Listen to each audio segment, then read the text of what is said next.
Kenya na Comoros na ni ati Mutongoria wa bururi Daktari William Ruto ni agititirithitie Uiguano wa thirikari ya Kenya na thirikari ya bururi wa Comoros hari kwagirithia na makiria wonjoria gatagati ka mabururi maya meri. Ruto augite ati nimakorwo makieheria mamwe ma mendekithia maria makoragwo magibatarikana hindi ya wigwatiri wa maratathi ma visa na kuria augite ati itacukia riri ni rigukorwo na makiria rikiagirithia wonjoria gatagati ka mabururi maya meri.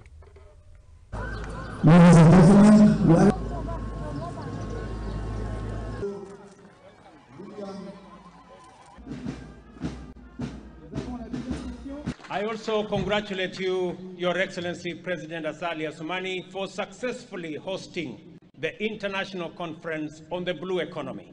It is clear that under your leadership, Comoros is emerging as a player on the international stage on its own right, and that is something to celebrate.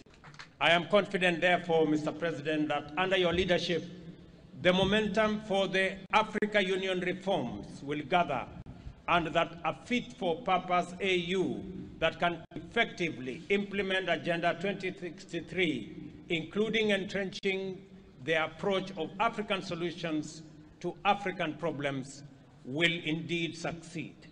As heads of state from this continent, I want to pledge that we will work with you to enable the Africa Union organs and specialized agencies to rise to their full potential and fulfill their mandate of facilitating the emergence of a union that can effectively participate in global affairs.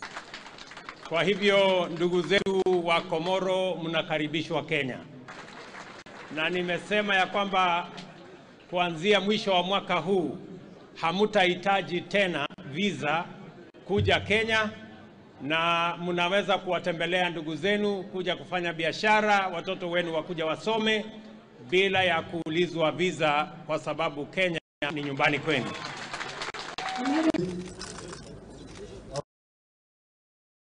Haya, na ripoti hiyo Uiguano gatagati ka bururi wa Kenya na bururi wa